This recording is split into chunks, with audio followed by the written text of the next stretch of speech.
Hello नमस्कार दोस्तों, आप लोगों का अपना यूट्यूब चैनल रोजगार 7590 में स्वागत है। आज आप लोगों को बताने वाले हैं कि जितने लोग अप्रेंटिस छात्र हैं उनके लिए एक एक समस्या बढ़ती जा रही है दिन पे दिन, और उन लोगों को जागरूक होना बहुत ज़रूरी है। और आपके लिए बहुत बड़ी अपडेट निकल के आई है, तो इसके बारे में आपको सबसे पहले बता देते हैं, अवगत करा देते हैं कि जो अपडेट आई है इसमें आप लोगों का क्या फ़ायदा है, क्या नुकसान है। तो आप लोग ज़रूर वीडियो में लास्ट तक बने रहिएगा। और जो लोग चैनल पर पहली बार आएंगे तो चैनल को सब्सक्राइब कर लीजिएगा, वीडियो को लाइक शेयर कर दीजिएगा। एक एक जानकारी आपको प्रोवाइड हम करा देते हैं। तो सबसे पहले तो आपको बता दें कि देखिए, जो हमने अप्रेंटिसों के लिए बात किया है, बहुत जगह मैंने कोशिश किया, सभी एमपी एमएलए से मैंने बात करने की कोशिश की इस मुद्दे के लेके कि आप लोग अपनी आवाज़ों को एक बार ज़रूर संसद भवन में इसको उठाइए, क्योंकि अप्रेंटिस छात्रों से रेलवे बहुत काम करवाती है, 8-8 घंटे ड्यूटी करवाती है, फिर उसके बाद 1 साल के बाद निकाल के फेंक देती है 6,000-7,000 स्टिपेंड देके। तो इस तरीके से जो भी हमने समस्याएं बताया है सब कुछ तो सुनने के बाद सभी लोग आपके सपोर्ट में आने के लिए तो तैयार हैं। लेकिन जब AIRF के अध्यक्ष हैं जो दिल्ली में आपको मिलेंगे, जो railway all India railway federation के अध्यक्ष हैं, जब उनसे ये बात रखी गई तो उन्होंने कहा कि देखिए, आप यकीन नहीं मानेंगे लेकिन अप्रेंटिस छात्र खुद नौकरी नहीं करना चाहते। तो फिर हमने पूछा कि ऐसा क्यों। हमारे यहाँ तो डेली फ़ोन मैसेज आते रहते हैं कि सर आप किसी भी तरीके से समायोजन करने की बात करिए, समायोजन करवाइए। तो इस तरीके से कहते हैं आप। तो उन्होंने कहा कि देखिए, जो अप्रेंटिसों का जब से GM पावर ख़त्म किया गया तो उस समय इनकी संख्या बहुत कम थी, लेकिन उस समय जो अप्रेंटिस छात्र थे उनमें इतनी एकता थी, उनमें जागरूकता थी कि वो अपने हक और अधिकार के लिए बार बार प्रोटेस्ट किए, सब कुछ किए। अगर उनको GM पावर तो दोबारा नहीं मिल सका, लेकिन वैकेंसियाँ इतनी ज़्यादा आई कि उन लोगों का समायोजन तो हो गया, कोई बचा खुचा ही पुराना अप्रेंटिस छात्र होगा जिसका सिलेक्शन नहीं हो पाया, क्योंकि 1 लाख वैकेंसी आई थी, उसमें भी हो गया। 20,000 लगभग सीटें थी तो उसमें 12,000 लोगों का हो पाया, सीटें खाली चली गई। तो देखिए, अगर इतना सीट खाली चली जा रही है, जनरल कैंडिडेट से भरना पड़ रहा है, तो कहाँ बेरोजगार हैं। और दूसरी चीज़ें, जो अप्रेंटिस छात्र हैं तो उनके लिए समस्या ये है कि देखिए, जब GM पावर ख़त्म किया गया तो उसमें इनका फिजिकल भी होना था, ठीक है। तो हमने ही पूरा मेहनत किया और सभी जगह इस मुद्दे को लेके उठाया, जिससे कि अप्रेंटिसों का फिजिकल नहीं कराया जाता है, ठीक है। और ये हमारी ही देन है। और ऐसा नहीं है कि हम अप्रेंटिसों के लिए आवाज़ नहीं उठाते हैं और आवाज़ नहीं उठाएंगे, ऐसा नहीं है। अगर आप लोग जागरूक हैं, अगर आप लोग सपोर्ट करिए ज़्यादा, सभी अप्रेंटिसों को इस मुद्दे को लेके आइए बिल्कुल। अगर हमने कहा कि देखिए, इस तरीके से मुद्दे हैं, अगर आप लोगों को 20% ही देना है अप्रेंटिसों को तो सभी वैकेंसियों में दिया जाए, क्योंकि जो अप्रेंटिस हैं वो डबल स्किल्ड हैं। और डबल स्किल का मतलब है कि उनको LP टेक्नीशियन सभी में 20% दे दिया जाए। अगर ग्रुप डी में 20% मिल रहा है तो सभी में 20% मिले। तो उन्होंने कहा कि देखिए, अगर रेलवे 10% भी ग्रुप डी में कर देगी ना तो कोई छात्र आगे नहीं आने वाला है।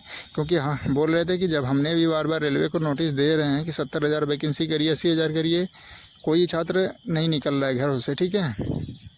और कोई जागरूक नहीं है। ट्विटर कैंपेन पे फॉर्म भरा जाता है 1,08,00,000, ठीक है। ट्विटर कैंपेन पे रीट्वीट मार मार के 20 लाख तक करने में बहुत मुश्किल हो जाती है। हमने भी पूरा इस पर नज़र रखा हुआ था और हमें भी सब कुछ अपडेट मिलती रहती है कि क्या चल रहा है। तो ऐसा नहीं है, आप खुद सोचिए कि अगर रीट्वीट मार के 20 लाख ट्वीट हो रहे हैं पूरे ऑल इंडिया में तो कौन जागरूक है बताइए। यानी कम से कम 20 लाख ही मान के चलिए, अगर रीट्वीट को भी जोड़िए तो 20 लाख ही तो छात्र नौकरी के लिए हैं। तो उतनी तो वैकेंसियाँ रेलवे कह रहा है कि हम 2 साल में 2 लाख वैकेंसी करा देंगे, इतना वैकेंसी करा देंगे, और भी डिपार्टमेंट में वैकेंसी आ रही हैं। तो इस तरीके से तो फिर कहाँ कंपटीशन है। तो हमने कहा नहीं है, आप ज़रूर मुद्दे को उठाइए। उन्होंने कहा कि आप एक नोटिस बनाइए और सभी लोग इकट्ठा आइए ताकि हो सके, और अगर जो हमसे होने लायक रहेगा बिल्कुल हम अपने तरीके से करेंगे। और ऐसा नहीं है कि आप लोगों की आवाज़ नहीं उठाई जाएगी, क्योंकि अप्रेंटिस छात्रों की बहुत सी समस्या होती हैं और सभी मुद्दों पे चर्चाएं हुई। और अगला जो मुद्दा है, ये तो इनसे बातें होने के बावजूद भी और भी जो 20 तारीख को डेट रखी जा रही थी ललन सिंह से मुलाकात के लिए, क्योंकि उन्होंने संसद भवन में और जमालपुर में इस तरीके से बहुत जगह उन्होंने बयान दिया था 1-2 साल पहले कि हम अप्रेंटिसों का समायोजन के लिए आवाज़ उठा रहे हैं। और दूसरी चीज़ें, रेल मंत्री से हमने बात कर लिया है, अब अप्रेंटिसों का समायोजन होगा। तो जब इस तरीके से उन्होंने बात किया और अब वर्तमान में सरकार में है, रेल मंत्री के साथ आना जाना उठना बैठना है, तो इस मुद्दे को रखना, जितने भी लोग इस वीडियो को देख रहे हैं, आप सभी लोगों की जिम्मेदारी है कि एक एक बच्चे को ऑल इंडिया में अप्रेंटिसों को इकट्ठा करना। आपको डिस्क्रिप्शन में व्हाट्सअप नंबर, व्हाट्सअप लिंक सब कुछ मिल जाएगा, आप लोग सभी को जोड़िए। और ये 20 तारीख बहुत ज़्यादा दूर नहीं है, एक एक दिन बीतता जा रहा है। आप लोग ज़रूर बता दीजिए कि हाँ मुलाकात होगी या नहीं होगी, आपका मुद्दा उठाना है या बात करना है, क्योंकि ये आखिरी मतलब समय है। इसमें अगर जो हो गया तो हो गया, क्योंकि अगर 26 जुलाई को कोर्ट का फैसला आ जाता है तो फिर एग्ज़ाम डेट फाइनल करके एग्ज़ाम करा देगी और फिर भविष्य में कभी आपको ना GM पावर OTS 50% कोटा या कुछ भी नहीं मिलना आने वाला है और भी अप्रेंटिस छात्रों की दिक्कतें बढ़ती जाएंगी, क्योंकि अप्रेंटिस छात्रों की संख्या बढ़ती जा रही है। आप लोगों ने अभी हाल फिलहाल में 2 दिन पहले भी देखा होगा कि अप्रेंटिसों की 3-3 हज़ार वैकेंसी एक जोन में आ रही हैं। तो इस तरीके से आप 18 जोन का गिन लीजिए कि कहीं 5,000, 6,000, 3,000, 2,000, 1,500 इस तरीके से वैकेंसी आ रही हैं। तो एक साल में 30-30 हज़ार अप्रेंटिस करके हर साल लाएंगे तो फिर आप लोगों का कैसे सिलेक्शन होगा। तो आप लोग अपने मुद्दे को लेकर खुद आइए और AIRF पूरा आपके सपोर्ट में है। और आप लोग जितने भी आपके सांसद MLA हैं उनसे भी आप लोग इस मुद्दे को कहिए कि एक बार लोकसभा में ज़रूर उठाएं और ललन सिंह से मिलिए आप लोग, क्योंकि देखिए ये आखिरी मुद्दा इसलिए है और आखिरी समय है क्योंकि देखिए बिहार में चुनाव है। उन्होंने ये भी कहा कि आपने देखा होगा, सभी लोग कह रहे हैं कि आपने देखा होगा कि जो अगर चुनाव आयोग थोड़ी वोटर लिस्ट में या कहीं मिस्टेक हो जाती है तो पूरे बिहार को बंद कर दिया जाता है, बिहार बंद करके अपनी मांगों को रखा जा रहा है। यानी इलेक्शन में कोई दाखिली हुई तो सभी लोग एक्टिव हैं, लेकिन जो छात्रों के साथ हो रहा है उसमें कोई छात्र खुद नहीं एक्टिव है। सभी को ये लगता है कि नहीं हमारा तो हो जाएगा, बाकी लोग अपना समझे। तो अगर आप लोगों में इतना कंपटीशन है तो ये सोचिए कि इसके पहले आपने LP का एग्ज़ाम दिया, टेक्नीशियन का दिया, NTPC का दिया हुआ है, RPF का दिया हुआ है। तो इस तरीके से आपने इतना एग्ज़ाम दे चुके हैं तो उसमें आप सोचिए कि कितना आपने स्कोर किया है, क्यों आपका सिलेक्शन नहीं हुआ। अगर आप इतने ज़्यादा काबिल हैं तो अगर आप लोगों को उसमें जैसे जो अप्रेंटिस है आप लोग सोचिए कि कहाँ आप लोगों का सिलेक्शन हो पाया है। जब इतनी वैकेंसियाँ आई LP में भी तो 18,000 वैकेंसी आती, तो 18,000 में केवल ITI वाले ही तो थे।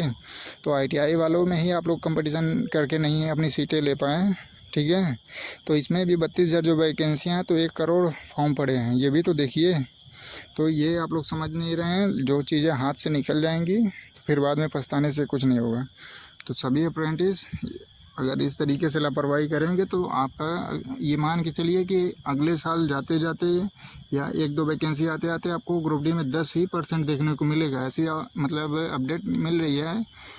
अब कुछ लोग कमेंट करेंगे कि कैसे अपडेट मिली है, तो इसको भी आपको बताया जाएगा लेकिन समय आने पे। तो जब 10% हो जाएगा तो आप लोग और भी नहीं कुछ कर पाएंगे। तो इसीलिए आप लोग अभी जागरूक होकर अपने हक और अधिकार के लिए आगे आइए। जो भी आपकी डिमांड है ज़रूर पूरी होगी, रेल मंत्री पूरे करेंगे, क्योंकि रेलवे बोर्ड करेगा। जब आप लोग इस मुद्दे को सभी जगह हाईलाइट करेंगे तभी तो आप लोग जब तक आगे नहीं आएंगे, अपनी जागरूकता नहीं दिखाएंगे हक और अधिकार के लिए, क्योंकि संविधान सभी को बराबर हक देता है और अधिकार देता है। तो आप लोग आइए और अपने मुद्दे को लेकर आगे बढ़िए, तभी कुछ हो पाएगा, नहीं तो फिर होना मुश्किल है। तो सभी अप्रेंटिस और ITI छात्रों से निवेदन है कि अगर रेलवे में नौकरी लेना है तो आप सभी लोग एकजुट हो जाइए और इस मुद्दे को लेके आइए, ITI लागू हो जाए और ग्रुप डी में। और दूसरी चीज़ें अप्रेंटिसों का कोटा बढ़ जाए, LP टेक्नीशियन में 20% हो जाए और कम से कम रेलवे को ग्रुप डी में समय जो करे अप्रेंटिसों को, या तो अप्रेंटिसों को 50% कोटा कर दे, तभी हो पाएगा, नहीं तो उस तरीके से होना मुश्किल है। तो आप लोग ज़्यादा से ज़्यादा इसको शेयर करके सभी को एकजुट करिए और हर एक अप्रेंटिस की जिम्मेदारी हो, चाहे नए हों पुराने हों, क्योंकि पुराने अप्रेंटिसों की भी बहुत सारी समस्याएं हैं, क्योंकि उनका भी परसेंटेज भी कम है और ओवर एज हो चुके हैं। तो इन सभी समस्याओं को लेकर वो भी काफ़ी परेशान हैं। तो आपके सपोर्ट में आइए, सभी लोग एकजुट होकर अपने अपने मुद्दे को रखिए। धन्यवाद।